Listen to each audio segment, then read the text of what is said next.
Ikaze nanone mu biganiro byacu hari no kuri imbonesha kure ya Burundi News TV, imbonesha kure imwe rugende bagezaho amakuru ariko aravugwa hirya no hino cane mu makuru abari ko aravugwa mu karere k'ibiyaga bigari, ariko cane tunarebera hamwe andi makuru aravugwa hirya no hino ku isi. Akaba ari amakuru akomeje kugenda avugwa agezweho muri aka kanya kuri izi tariki zitanu z'ukwezi k'umunani umwaka wa 2024. Akaba ari amakuru by'umwariko turaza kugenda tuvuga cane aravugwa nga mu gihugu c'u Burundi.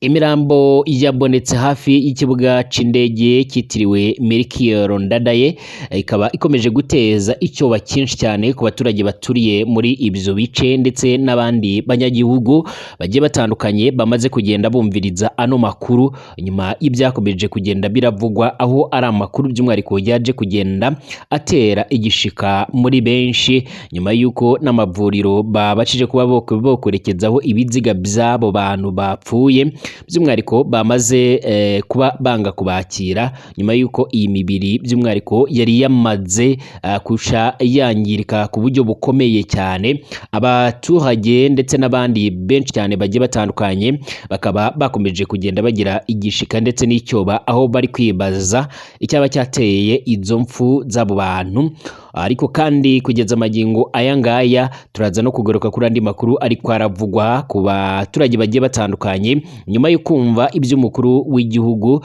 nyiricyubahiro General Neva cyangwa se Evaristo Ndayishimiye yaje kubatangaza, aho yaje kwizeza abantu yuko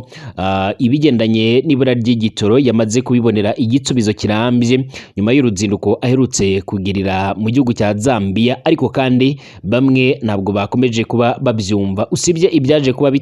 bitangazwa na bamwe mu bayobozi bakuru ndetse n'abashikiranganje bagiye batandukanye nga mu gihugu cy'u Burundi. Ubu noneho n'abaturage bagiye batandukanye nabo bagize ico bavuga, cyane n'abatavuga rumwe n'ubutegetsi ndetse n'umugambwe uri ku butegetsi uzwi nka CNDD-FDD. Ndetse kugeza amagingo aya ngaya nk'uko bikomeje kugenda biravugwa, General Nyakarundi yatsuye ingabo z'u Rwanda ziri muri Repubulika ya Centrafrica kwa Perezida Faustin Archange Touadera, nyuma y'uko by'umwariko ingabo z'u Rwanda zimaze igihe zaragiye gushyigikira iz'icyo gihugu mu guhangana n'iterabwoba ryagerageje gutembagaza ubutegetsi bwa Perezida Faustin Archange Touadera. Nawo kugeza amagingo aya ngaya intambara ikomeje kubera muri Ukraine, hagati y'Uburusiya na Ukraine. Igisirikare cya Ukraine cyatangiye gukoresha indege z'indwanyi baherutse guhabaga nk'impano ikomeye cyane na Leta Zunze Ubumwe za Amerika zo mu bwoko bwa F-60 z'abanyamerika, zikomeye cyane, indege bivugwa yuko zaba zirimo kugenda zikoreshwa mu buryo bukomeye cyane. Turaza no kugaruka kandi ku biro biravugwa mu buraruko bwa Repubulika iharanira demokarasi ya Kongo, nk'uko bikomeje kugenda biravugwa, aho hakomeje kugenda aravugwa amakuru menshi cyane agiye atandukanye y'ibice umuhari M23 wamaze kuba wo kwigarurira mu bice bigiye bitandukanye, aho kugeza amagingo aya ngaya watangiye no gukomeza kurashisha ibifaru n'ibimodoka birwana ku buryo bukomeye cyane bambuye ingabo za Afrika y'Epfo ndetse n'iza Tanzania na Malawi, by'umwariko zimaze imisi zirarwana ku ruhande rw'ingabo za Kongo. Ariko kandi hakaba hakomeje no kugenda haravugwa n'ibindi byinshi cyane bigiye bitandukanye, nko muri Nigeria abigaragambya bamaze gutenguha Perezida Tinubu, nk'uko bikomeje kugenda biravugwa hirya no hino. Imyigaragambyo ikaba ikomeje kugenda iravuza ubuhuha mu bihugu byano ku mugabane wa Afrika, nk'uko by'umwariko bikomeje kugenda biteza benshi urujijo. Hari n'andi makuru ariko aravugwa akomeje kugenda avugwa hirya no hino mu isi, ariko kandi yose ugomba guciyaronka kuri no mbonesha kure imwe rudende ya Burundi News TV. Niba ari ubwa mbere ushitse ngaha rero, reka ngusabe ukandaditse sabone cyangwa se subscribe mu rurimi rw'icyongereza, kugira ngo ubashe kuza urabana natwe umunsi ku munsi mu makuru n'ibiganiro byacu tugenda tubagezaho gatanu kuri gatanu. reka ngutsuze ngwipfurize kumererwa neza cyane wowe udukurikira inga mu gihugu cy'u Burundi mu bice bigiye bitandukanye, abari Bujumbura, abari Gitega, za Ngozi, ndetse no mu bindi bice bigiye bitandukanye za Buyinga, Kayanza ndetse n'ahandi. Mwese tubifurize amagara meza, amagara mazima. Kuri we kandi utameze neza kubera impamvu zigiye zitandukanye, reka nkubwire ngo komera kandi wihangane. None niba bitomeze neza, ejo birahinduka bikaba byomera neza cyane. Ku kwezi gushasha twatanguye, reka nkubwire ngo uzakurongwemo ibyiza byose wifuza. Abadukurikira kandi mu guturuka mu gihugu c'abaturanyi, igihugu c'u Rwanda, igihugu ca Republika Demokarasi ya Kongo, igihugu ca Uganda, igihugu ca Tanzania, Kenya ndetse n'ahandi, mwese muherereye ku mugabane wa Afrika, mwese ndabahaye ikaze mu biganiro byacu. Abadukurikira bari ku mugabane w'Uburaya, ku mugabane wa Asia, Australia, Amerika ndetse n'ahandi hose, mbaye ikaze muri izi update cyangwa se muri aya makuru ariko aravugwa cyane cyane guturuka ngaha mu gihugu cy'u Burundi. Abanyagihugu batuye mu gace ka Rukaramu mu Burundi bafise ubwoba bwinshi nyuma yuko ku kibuga c'indege cyitiriwe Melchior Ndadaye habonetse ibiziga bibiri by'abagabo bikekwa ko baba barishwe hanyuma bakaba botabwa muri ako gace, ndetse akaba ari bimwe mu bintu byaje gukura abanyagihugu benshi umutima nyuma y'ibindi bibazo bigiye bitandukanye by'impfu za hato na hato, aho by'umwihariko abaturage bagiye batandukanye bakomeje kugenda barashinza urubyiruko rugiye rutandukanye rubarizwa muri CNDD-FDD kuba ari rwo rukomeje kuba rukora amahano ndetse rugerageza no kuba rwo kwica abantu benshi muri iki gihugu cy'u Burundi. Iyi mirambo ishika kuri ibiri by'umwihariko yabonetse mu mpera z'icyumweru duhejeje inyuma hafi y'ikibuga cy'indege mpuzamahanga ca Bujumbura kitiriwe Melchior Ndadaye muri zone ya Rukaramu, komine Butimbuzi, yo mu ntara ya Bujumbura. Abishwe bombi uko ari babiri, bombi ni abagabo, gusa imyirondoro yabo ntogo iramenyekana nyuma yuko hakomeje kuba hakorwa iperereza ndetse n'itohoza rikomeje kugenda rikorwa ku bantu baturiye muri ibyo bice mu nkengero z'iki kibuga cy'indege kirano Bujumbura, kugira ngo habashe kuba homenyekana impamvu ndetse n'impfu n'icyateye impfu z'abo bantu bashika kuri babiri nk'uko bikomeje kugenda biravugwa. Ntabwo kugeza amagingo ya ngaya rero by'umwihariko haramenyekana 100% impamvu yabyo, gusa amakuru atangazwa n'ababonye ibi biziga bigera kuri bibiri avuga yuko abayobozi bacyagera bahise bajyana iyo mibiri muri morgue, ariko kandi ibitaro ndetse n'amavuriro bikomeza kugenda birayanga kuko yari yatangiye guca iyangirika ku buryo bukomeye cyane nyuma yuko yari maze imisi anta muntu numwe urabasha kuba yica iryera. Ibi byahise bisonikira rero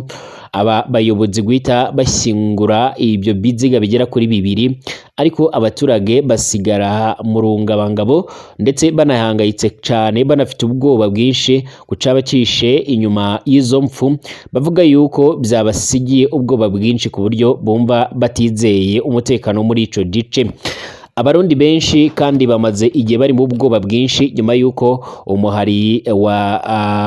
wa Reditabara umaze igihe ugaragaza kugaba ibitero byinshi mu bice bigiye bitandukanye by'i Burundi, aho by'umwihariko byinshi byagiye binahitana abasirikare cyane b'i Burundi, ariko kandi Perezida Evariste Ndayishimiye akaba avuga yuko yashyizeho icyo twakwita nk'inkuta cyangwa se abasoda benshi cyane ku mipaka igiye itandukanye mu rwego rwo kugira ngo ku manywa na nijoro umutekano ubashe kuba wizewe. Kuri iki kibuga cyitiriwe Melchior Ndadaye haherutse kandi by'umwihariko gutangazwa amakuru ko aherutse gushimutirwa umugenzi wari uvuye mu gihugu cy'u Burundi, wari uvuye mu gihugu cya cya Kenya agarutse nga mu gihugu cy'u Burundi. Abo mu muryango wiwe bavuze yuko baheruka kumva ijwi ryiwe ababwira yuko yageze ku kibuga cy'indege, ariko bahagera bakabura umuntu, bakavuga yuko by'umwihariko banashakishije mu bice byose bigiye bitandukanye, by'umwihariko haba mu bice byaha mu nkengero ndetse n'amazu ari ngaha muri iki kibuga cy'indege, ariko bakanga bakabura umuntu neza neza. Ibi bikaba byaratumye kugeza amagingo aya ngaya na n'ubu bavuga yuko yaba yarashimutswe n'abo mu nzego z'iperereza zahangaha mu gihugu cy'u Burundi, nyuma yuko iki gihugu cy'u Burundi gikomeje kugenda by'umwihariko kikanga ibitero bigiye bitandukanye. Ariko kandi kugeza amagingo aya ngaya, nyuma yuko General Neva akubutse mu ruzinduko yaramazemo imisi ishika kuri 3 mu gihugu cya Zambia hano ku mugabane wa Afrika, yagarutse ngaha mu gihugu cy'u Burundi. Nyiricubahiro rero yaje kugenda arasobanura byinshi bigiye bitandukanye, avuga yuko uruzinduko yagize gwari gwiza ndetse gwanagenze neza rwo gutsura umubano w'u Burundi ndetse na Zambia, ariko ndetse ngo haza no gufa no gusinywa amasezerano y'ubufatanye mu mpande zombi, amasezerano ashobora kuzotuma ibintu bimwe na bimwe byobuze mu gihugu cy'u Burundi ngaha bishobora kuba byongera kuboneka, ndetse kugeza amagingo aya ngaya, ndetse ngo akaba agiye gushira imbaraga mu gukemura ikibazo cy'ibitoro ndetse n'ifaranga ryasubiye hasi, ishiringi rya Uganda ndetse n'ibura ry'akazi. Ariko kandi batinye n'amasezerano by'umwihariko agendanye n'iby'umutekano, ibintu bishobora kuba by'umwihariko byokomeza gutuma iki gihugu cy'u Burundi gishobora kuba cyobasha kuba cyawugarura amahoro n'umutekano. Kugeza amagingo aya ngaya kandi iki gihugu cy'u Burundi nubwo General Neva yamaze kuba yohishura yuko agiye kubona inyishu y'ibibazo bigiye bitandukanye bikomeje kuba byugariza iki gihugu cy'u Burundi, hari abatavuga rumwe n'ubutegetsi bwiwe bakomeje kugenda banenga ipolitiki yiwe, bavuga yuko ibingibi ari amaresha mugeni ndetse ari ukugerageza by'umwihariko kubahereza icyizere, nyamara nta bisubizo by'ibibazo afise. Benshi bakaba batangiye kugenda baramutsaba yuko yo kwegura cyangwa se agasesa guverinoma yiwe, agashiramo abandi bantu bagiye batandukanye bashobora kuba bogira impinduka mu bigendanye n'imibereho y'abarundi, mu gihe abarundi benshi bafise ibibazo bigiye bitandukanye, ibura ry'akazi, ibura ry'ibiribwa, ibura ry'amazi meza, ndetse n'ibindi bibazo bigiye bitandukanye, cyane cyane ibura ry'igitoro nk'uko biriko biravugwa ngaha mu gihugu cy'u Burundi.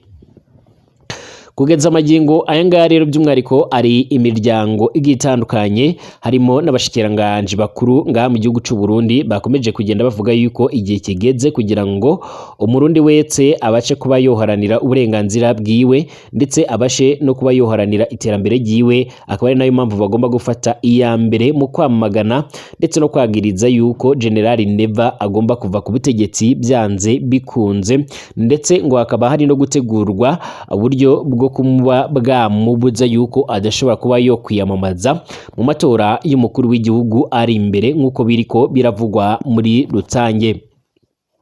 Ibi bibazo kandi byahanga mu gihugu cy'u Burundi bikomeje kugenda birafata indi ntera, mu gihe aba bategetsi b'u Burundi bakomeje kugenda bagerageza gushakisha amahera mu bihugu bigiye bitandukanye, nyuma yuko bagiye bohereza yuko y'abasoda kugira ngo bajye kuba bararwana intambara bigendanye n'amasezerano basinyanye n'ibyo bihugu, kugira ngo babashe kuba boronka amahera yo kubafasha mu buzima bwabo bwa buri munsi nk'uko biriko biravugwa. Kugeza magingo aya ngaya kandi nk'uko amakuru akomeje kugenda aravugwa mu gihugu cy'u Rwanda, umugaba mukuru w'ingabo za RDF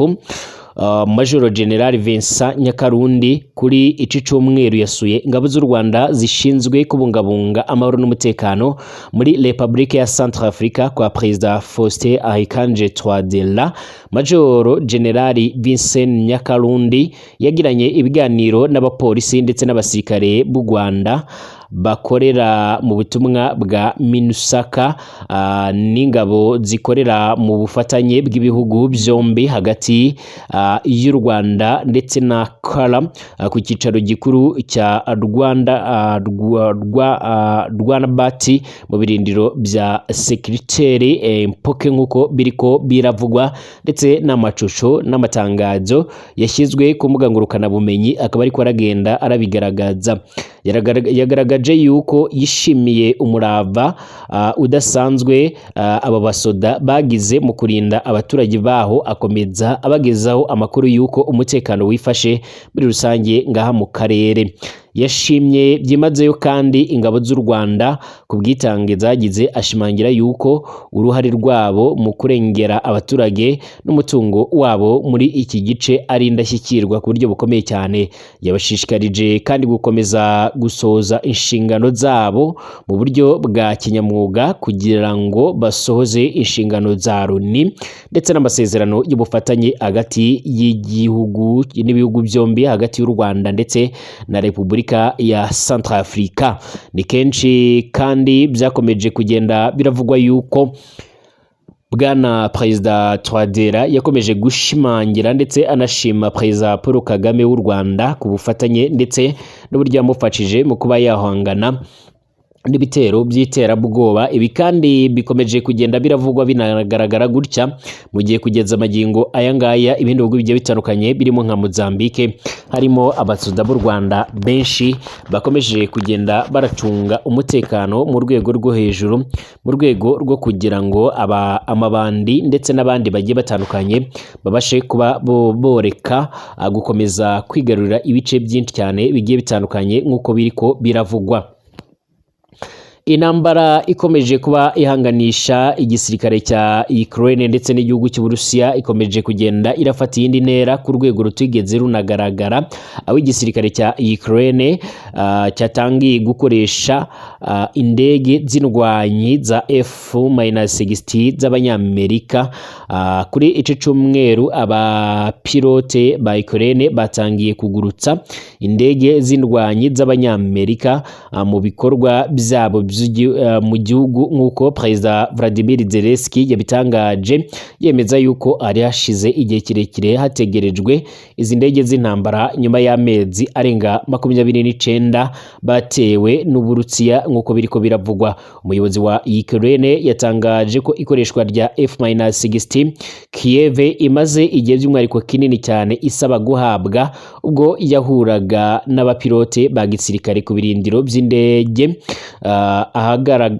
ahagaragaye izi ndege ebyiri mu gihe izindi ebyiri zari ziri mu kirere. Bwana Zelensky kandi yagize ati F-16 ziri muri Ukraine twabikoze, nishimiye abasore bacu bayobora izi ndege kandi batangiye kuzikoresha mu gihugu cyacu. Ibi Zelensky yabivuze ku birindiro ibiro ntaramakuru Reuters bitemerewe guhishura aho biherereye nk'uko tubikesha iyi nkuru. Umuyobozi mukuru w'ingabo muri Ukraine Oleksandra yishimiye izo ndege zahageze kandi ashimira Perezida ndetse n'abandi bayobozi kuba barakoze amasaha 28 kuri 28 kugira ngo babarinde ngo kuhagera kwazo bizorokora ubuzima bw'abasirikare ba Ukraine benshi. Uyu muyobozi yanditse kuri Facebook ati ibi bivuze yuko benshi mu baduteye bazarimburwa byanze bikunze, bisobanura yuko umubare munini cyane wa misile z'indege zikoreshwa n'abagizi ba nabi b'Abarusiya mu gutera imijyi ya Ukraine zizahanurwa byanze bikunze.